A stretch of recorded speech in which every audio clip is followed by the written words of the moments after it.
All right, take two. Hey there, and welcome to Critical Weight Theory, or what I might want to call score stories today, because right now we're looking at one of the legends behind various soundtracks. So I'm Wade, and today we're diving into the sleek, suspenseful, and downright iconic world of John Barry, the man who gave James Bond some of his swagger and helped redefine film music along the way. So it's a little bit weird for me to be doing this because, drum roll, I've never actually seen a James Bond film. I know some of you are going to switch off this episode right now. That's going to be too much for you. You're going to be like, well, you don't even know what the hell you're talking about. But I have heard and liked the James Bond theme. It's iconic, and it will make me more interested in the movies once I start to watch them because I have added them to my to watch list. So let's set the scene here. What are the origins of a film soundtrack legend? John Barry Pendergast, yes, that's his full name, was born in York, England on November 3rd, 1933. Now, it's a little funny that his last name is Pendergast because later on today I'm going to be reviewing the movie Easy A, which has a character named Olive Pendergast. So it's going to be like a day full of Pendergast for me. And the odd thing is, I didn't even plan on it this way. I was just scheduling these things, and like I didn't know that John Barry's last name was Pendergast. And I when I originally scheduled to review Easy A, I didn't know that the character's last name was Pendergast. So I don't know what the odds of that are, but it seems like a heck of a coincidence. But anyway, he was the son of a cinema owner. Barry literally grew up surrounded by film. Music was his obsession, and jazz was his first love, but film was his destiny, of course. So John Barry's first major film credit came in 1960 with Beat Girl, and it was a gritty, rebellious kitchen sink drama with a rebellious beat and a whiff of teenage danger. It caught the right ears, so by 1962, Barry was called in to work on a little spy movie called Doctor No. You might have heard of it, and it really helped his career take off even more. Now, quick myth busting, I have to get into this. Barry didn't write the original James Bond theme, that was Monty Norman, and I'm sure I will eventually, well, unless I die first, but I plan to eventually get around to listening to his stuff, and I'll probably do an episode on him as well. And Barry arranged it, however, the theme, and that arrangement with its brassy stabs, its jazzy cool, and that kick-ass surf rock guitar is the version that became legendary. So, it's just such a stylish theme. The Bond music was really a very integral part of how we recognize James Bond, and it really changed the way that a lot of movies would have their music, and that especially involves the spy motifs. They would often try to emulate, the Barry feel, you might say. Then there was From Russia with Love in 1963, and it went up to the Living Daylights from 1987. So Barry scored 11 Bond films. He gave the franchise its sonic identity: stylish, dangerous, larger than life. Think brass, strings, suspense, sensuality. He made Bond sound like Bond.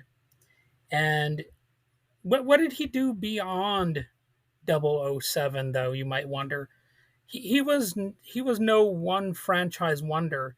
In fact, he had what you could call a composer's grand slam of sorts. There was Born Free in 1966, won two Oscars for score and song. The Lion in Winter in 1968, another Oscar. Out of Africa, 1985. Yet another win, Dances with Wolves, 1990. Yes, that was Oscar number 4. That's not even counting Midnight Cowboy from 1969, which is a moody masterpiece of a score that helped shape the emotional language of modern film scores for sure.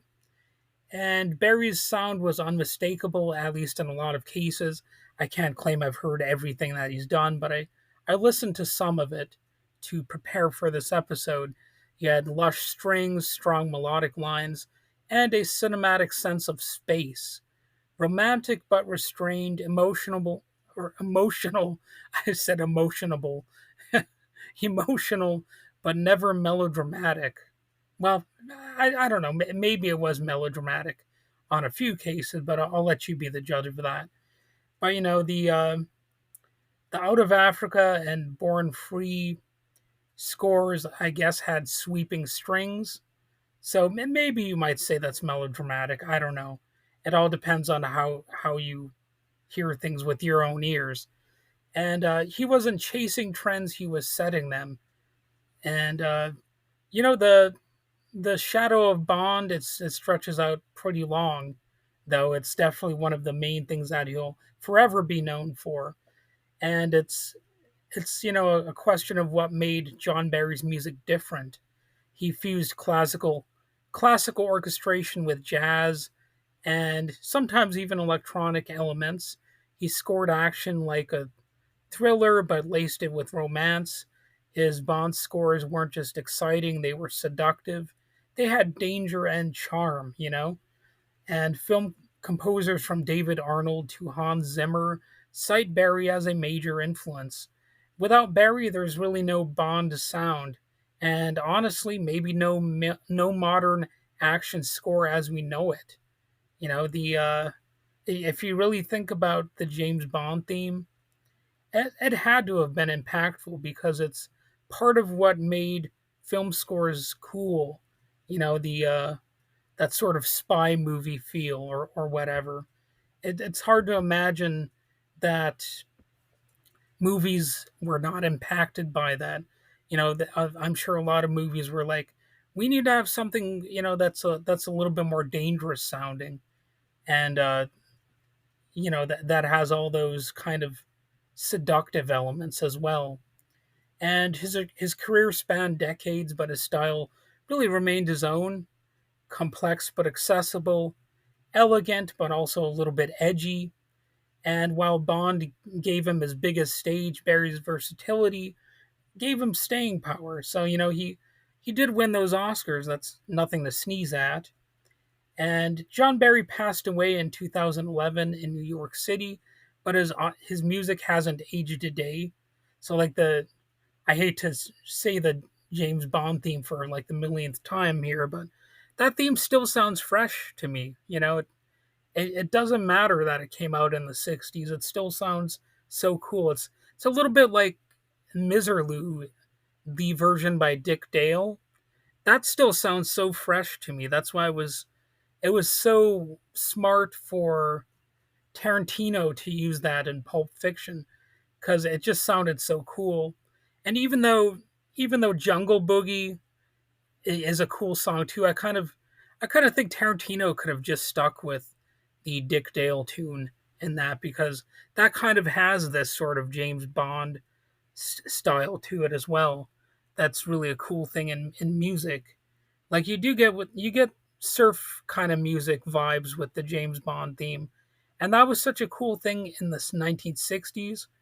I really kind of think that we need a new instrumental era with the return of instrumental music, and yes, that would include surf music, spy movie themes, just cool ass music. Let's get back into that stuff. So anyway, he was honored with 5 Academy Awards, multiple BAFTAs, and Grammys, and in 2001 was named an officer of the Order of the British Empire for his services to music and film. But beyond the awards, his real legacy is this: when you hear that iconic guitar riff, when sweeping strings swell as the sun sets in Africa, when a film makes you feel something just through the music, you're potentially feeling part of John Barry's influence, because that's, something that a lot of filmmakers and composers want to emulate. They want that classic kind of feel, and you get that from a lot of these types of old school music scores. I don't know. I guess music scores is a bit of a redundancy, but you know what I mean. And there's a there's a lot of really cool stuff going on in those scores if you really like listen to them. The mild changes that you can sense from 1 second to the next. The tonal shifts, if you will. They're kind of hard to pin down, but you can hear them. And he made movies sound cooler, deeper, and maybe in a sense more human, but also sometimes larger than life. It's a lot of different elements that he smushed together in these themes and scores.